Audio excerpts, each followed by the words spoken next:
Hello, class. It's a pleasure to be able to talk to you again about fundamentals of cost accounting.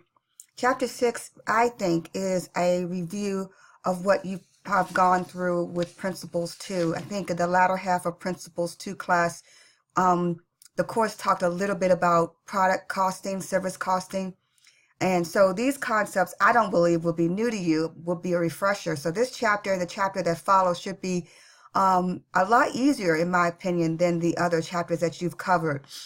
Please let me know if I'm wrong in this, but I remember teaching this a while back, and the concepts are not new. They're very much something that you've seen before. So we might take it a step further, and you'll be using these terms and these codes and acronyms and all of that in future chapters. So I think chapter 6 and 7 are going to be really important that you get it and you understand it. And then also by the end of this module, hopefully you'll be able to apply it because you will see a case study or a project that will be leaning on this chapter and the other chapter that follows this one.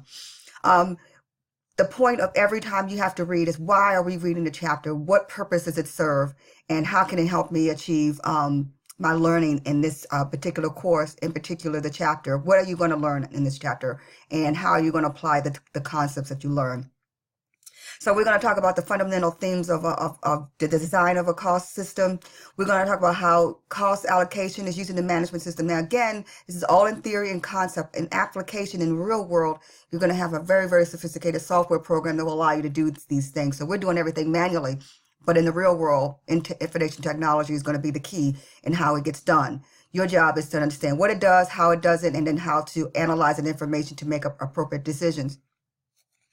We're going to talk about how the costing system works. We're going to also talk about overhead costs and how it is allocated to products. And I think, again, not anything new so far. We're going to talk about the two-stage allocation system for product costing and the different types of costing system, which is job order, process, and operations. And again, you've seen this before in your other course. So I'm hopeful that what you've learned in the other course will come back and it will really, really help you and solidify your understanding, and also maybe take you a little bit further. So when we're talking about a cost management system, you really want to make certain that it's a good one. And what makes a good cost management system? It's going to be definitely geared to the needs of the decision makers, people who have to make decisions based on the information it provides. That's the bottom line. It's a consistent information, reliable information, but also you wanted to make certain that you can really get something out of it, that the cost is not so high that it exceeds the benefits. You really want the benefits to exceed that cost. So you want to provide information about costs that you will need for decision. You need to know how costs are allocated, how to use those costs in this system, and how important they are to a decision that you're trying to make. So the system that we're talking about, a cost management system, is going to accumulate that information. It's going to report it. It's going to report about process, about product, and services, and all of which we're going to talk about in this chapter, and we're definitely going to get into it a lot in chapter 7 as well. These two chapters are really, really hand in hand, and they're absolutely critical. So we want to calculate product or service costs because we want to make a decision. We want to determine if it's appropriate to sell it. We want to be able to use it to allow us to set appropriate price. And we want to be able to know what our cost of goods sold is and our cost of inventory. Again, all of this has been, you've seen before. My hope in this chapter is it really reinforces what you've learned previously. This is, I believe, a chapter of review, not a chapter of learning. I really believe you know this stuff. It does not conform with GAAP, but again, we're talking about management accounting, and we don't have to follow GAAP if we don't want to. And in this case, we're not going to be following it, but it will be in the backdrop. And some of what we're going to be doing will be leaning on some of the kind of the background and of GAAP, but not really sticking ourselves out there and saying, GAAP, this is how we have to report it because these are the rules that we have to follow. Not so with cost accounting. So here, just looking at the basic cost flow diagram, it's important to visualize this. I think with product costing and service costing, it's kind of important because you really need to see the direction of the flow. The flow is kind of important because it really helps you understand exactly what's happening with costs, how costs are moved or shifted or applied to different products. And And also it does allow you to see profitability by product, pricing decisions by product. And again, this is really in on a manufacturing environment 100%. In my experience, I've lived these different types of terms, and they are absolutely relevant in the real world. Now, again, I use an accounting software program to do all of the work, but the principles are absolutely relevant and important to understand. So we're talking about our direct materials, and you'll see DM as direct materials, and you've probably seen it before. Our DLs, our direct labor, and our overhead costs. Now, what constitute direct materials? Are materials that are directly associated with the end product, something that you can physically produce, whether it be a service that you're producing, or direct materials that are actually producing some kind of physical thing, like maybe you're creating some form of nails, or some an airplane, or you're creating the engine that goes into an airplane, or you're creating the transmission that goes into a car, whatever. The materials that you need to actually manufacture, put together this product, and the people who are directly associated with the installation and the manufacture of that product, that's going to be your direct labor and your direct materials. Your overhead are going to be incidental or indirect costs, things that over time would be, I would say, indirect, or more of a overhead. And again, you have to think about that, and your organization really will define what that is. Nothing that's counterintuitive, but your organization will drive what they consider and what they define as manufacturing overhead. So, what's the theory? We want to make a decision. Accounting at the core of accounting, period, whether it be managerial or financial accounting or governmental accounting or nonprofit accounting. The fundamental of accounting is the same. We want to make a decision. We want the decision makers to have appropriate information, that the decisions that they make are sound, are reliable, can be, and honestly, truthful. So it's all about a decision focus. Now, the purpose of that decision is going to drive the type of processes or the reports that are ultimately reviewed and considered. But the bottom line is we are here to use information, costing information for a decision. And it's all about what kind of decisions we need to make. Do we need to make a decision on whether or not to sell or manufacture a product or service? Should we discontinue it? All of that. So, again, the flow of costing, and this becomes important. And again, I think with your PowerPoint presentation, this is one sheet I would most certainly recommend you printing. I do not recommend you printing the entire PowerPoint presentation, but there are some different types of formulas and concepts that I think that are so important that if you could see it in your face, and if you could touch it, and if you can print it out and use it as a guide to help you through your problems, it would be very helpful to you. And this is one of them. We're going to start with our beginning balance. And again, they're using these little acronyms and these little, abbreviations. They're not hard. Just remember what they mean. They will be seen again and again. BB is our beginning balance. Our transfers in, that's our TI. TO is our transfers out, and our ending balance. And again, it's all about raw materials, which is RM, work in process, and finished goods. This particular formula is very, very important, and I'm almost 100% certain you're going to see this formula in use when your homework assignment. Why? Because you're going to be calculating the ending balance for raw materials and work in process and finished goods separately using this formula. So again, I suggest highly that you print it out for easy reference. Costing with no work in process inventories. So again, your textbook gives you so many different types of illustrations, and they're actually purposeful. This particular illustration, I'm going to look at the textbook, and I'm going to go to the appropriate page because I think it's very important.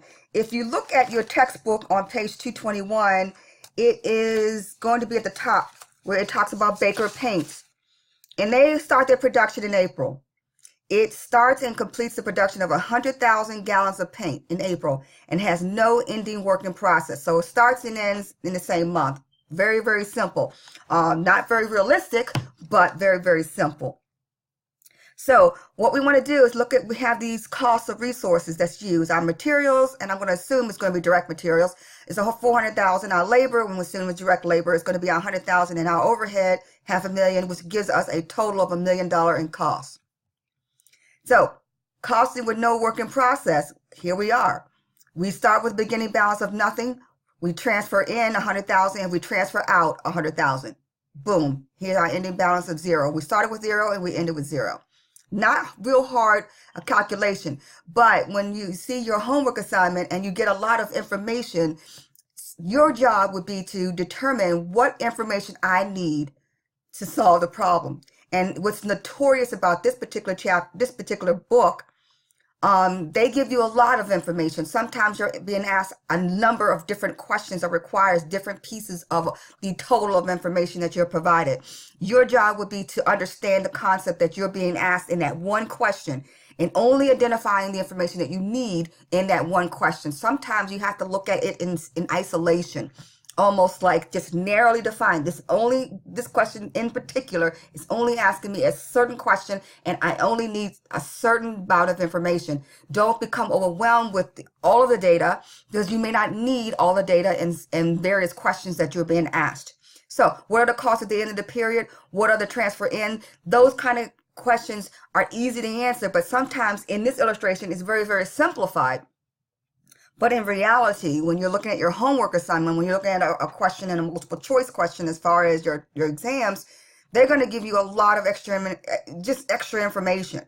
Don't be alarmed by the extra information. Just go back to your basic formula that we just went over. Using that information, what do we need? Sometimes you'll also note that the information that you get for materials, you might get it in 3 different categories. You might get the information may be given to you in a number of ways, but in the end, it's all materials, and you may have to add information together to come up with your total of materials or total transfers in. Just giving you some idea of the ways the textbook, as well as the questions that you're being asked in your homework assignment, may word different problems. Sometimes it gives you very, very simply, very, very straightforward. Sometimes you have to add together certain types of bits of information to get to your final answer. Sometimes you may have to perform a calculation, then perform another calculation to get your answer. And again, the complexity of it really depends on what question is being asked, but it's just giving you some idea. When you're looking at these problems, sometimes they're easy and straightforward. Sometimes they have a lot of information. Don't discount the information. Just be clear as to, do I need the information? Is it important to the answer to this question, or is it not? And that's what's key. And sometimes it does add a lot of complexity unnecessarily.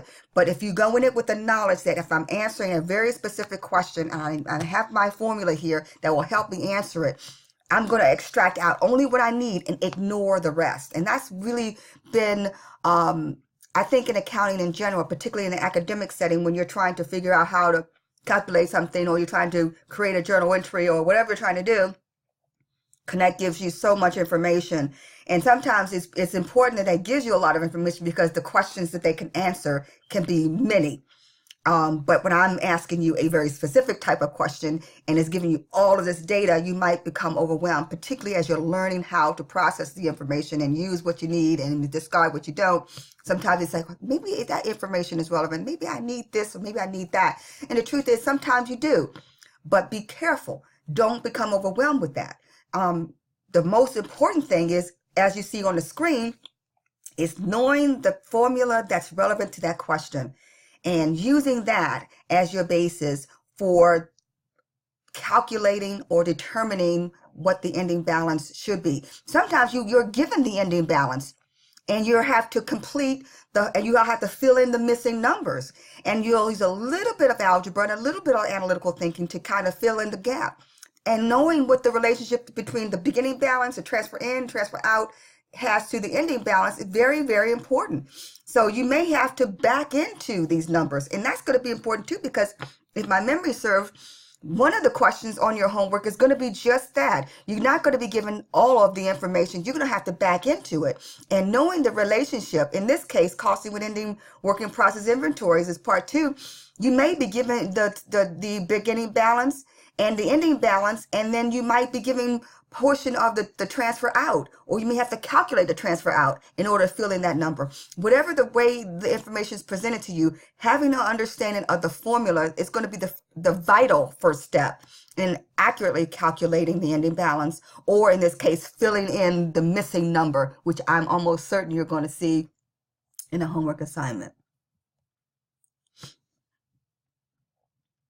Costing with ending working process. Again, all of this is just giving you multiple ways, multiple presentations or perspectives of that equation that we just looked at. It's not a hard thing. It's actually pretty straightforward. And this chapter might be the most straightforward that I think so far we've had. Why? Because we've seen this before. We've reviewed this before in another class, but it also is the fundamentals of product and service costing, really the basics, information that you will need, and everything else, in my personal opinion, will be building on this. So I think this chapter is going to be very, very important for you. Take the time you need to understand the flow. Looking at the exhibits are important too, because the exhibits really give you a picture of the flow of the transaction. So if you have to go from back to front, you know what steps that you have to go back to. Step 1, step 2, or step 4, step 3, step 2. Knowing that process becomes quite important. Also, when you're dealing with more than one product, it becomes a little bit more complicated. So it's important to visually understand the flow, see the flow, and these exhibits in your chapters are kind of helpful. There are a lot of exhibits here, but they are actually very, very important when you're trying to tackle various types of scenarios. So looking at the exhibit 6-3, which is on 223, that one seems very, very important, because now you're talking about dealing with more than one product, and then looking how you're going to have to allocate costs when you're talking about more than just one product going in and one product going out, etc. So again, here are another type of way of looking at work in process. In the ending inventory, we're talking about here are our costs, whether it be material, labor, overhead. How much is the per gallon price? Very basic. We're going to divide the total cost by the total number of gallons that we're going to be manufacturing in this particular process. And we get $9.90 a gallon. That's another formula. So to me, I would suggest, if you don't have that information all the way in your head and you've memorized it, this is another slide that I think might be helpful to you, and you could print out. And again, there are so many different formulas that you'll have to calculate. It becomes important not to memorize them so much, but to understand the relationships. In this case, we're taking the relationship between the number of gallons and the cost of making those gallons to come up with that price per gallon. Very basic concept here. But again, if you understand the relationship, the calculation of it may not be so difficult to do. And it does make more sense. When you're asked a question and you want to know what the total costs are, it may not tell you. You may have to look at some information and calculate what the total cost is. You may very well be given the total gallons, but you're not given the total cost. Your job will be then, using the information on the screen here, calculate that. How do I calculate it? Well, I need to determine what my material costs are. Again, total direct materials. What my labor costs are. You might have to compute all of the costs associated with that. Again, it may not be given to you directly. The most important thing I think here is just knowing when you have to compile a mass of information in order to achieve what the material costs are, what the labor costs are, and the overhead. And here is another illustration of that. Now, multiple products. Again, it's the same process, but you can see here, now you have direct labor and materials and overhead being applied to not one, but two products. Allocated, and here, which is very important, allocated in proportion to direct labor hours. Very systematic, very straightforward, and very, very, I would say, intuitive. How many people, how much time, literal, how much time each individual person assigned to that job they're spending on creating this C20 or this C27. And it's all very, very straightforward. So allocating based on direct labor hours is very, very standard, and it absolutely is very important, because even in the real world, labor cost is going to drive a lot of how costs are being allocated. And sometimes direct materials, but not so much. I would say direct labor is going to be a really, really key figure. So here we are. Here we're allocating the cost, direct materials and labor, and our direct in our overhead costs to our products. What we are trying to do is determine what the cost for our products. How much does it cost for us to manufacture the product, given overhead, given our direct labor and our direct materials? Predetermined rates. Indirect rates using a predetermined overhead rate. The reality is a predetermined rate generally is going to be determined by the management of the organization. They may determine based on some information that they have or past experience, however they determine that, this is the number. This is the rate that we're going to use to calculate our overhead in this case. So choosing among possible allocation bases. And again, you should be told what that is. You don't have to guess. Be careful when you're going through your chapter readings and when you're also attempting to work on your homework assignment. It's important to know when it's telling you the overhead rate, they may not give it to you. They may ask you to calculate it. Be careful. Understand the basis upon which they're calculating it. What's going to be the allocation base that they're going to use to charge overhead to their products. Very important. So in this case, what are the estimated costs and what's the allocation based?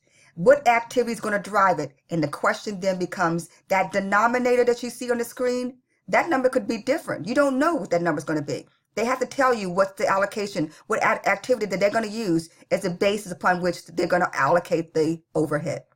It's not difficult. Just be very careful because it may change question by question. Depending on the question being asked, depending on the products being manufactured, they may use salary or labor as the allocation base.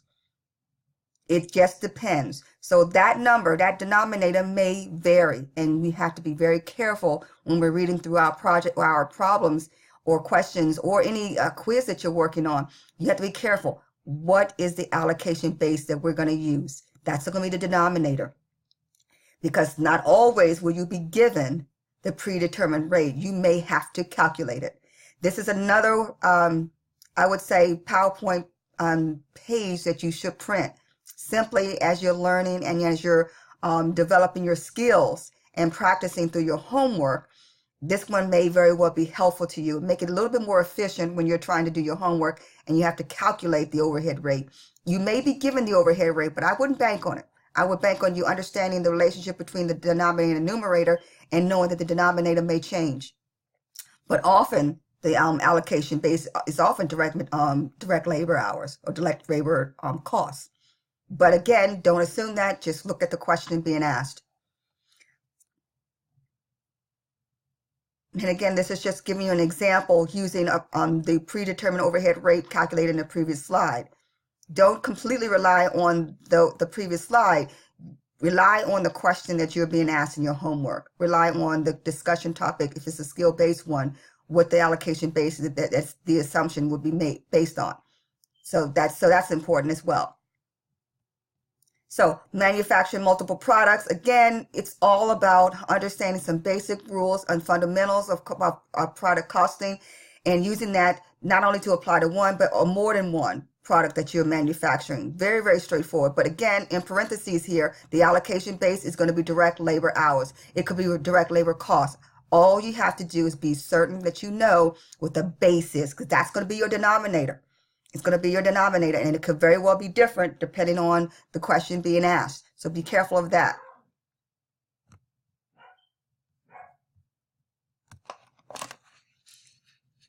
Now, as I mentioned, the allocation base is going to be different.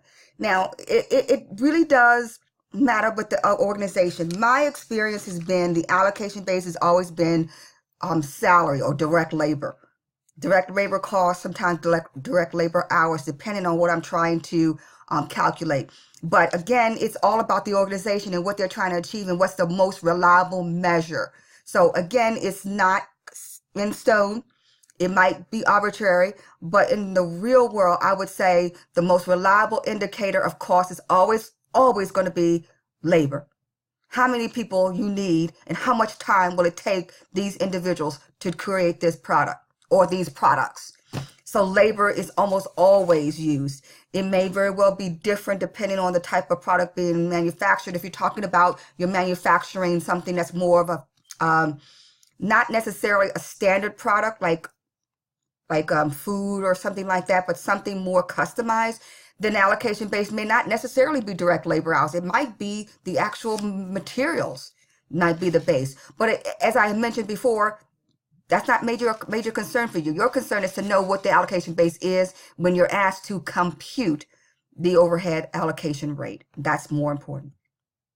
So now, as I complete this chapter, I just want you to understand that this particular chapter is a fundamental and a very, very straightforward chapter. It does not have any complicated concepts. In fact, this chapter to me is a very good overview of the second half of Principles 2 that you took. It provides you with more detail and more information to solidify your knowledge of product and service costing, the fundamental skills, the things that you need to know that apply in fact, almost all situations. This chapter is going to be very important for you to understand and grasp. I suggest highly printing out certain PowerPoint presentations just so that you can have those calculations available to you, because you will be using these calculations repeatedly over the next few chapters.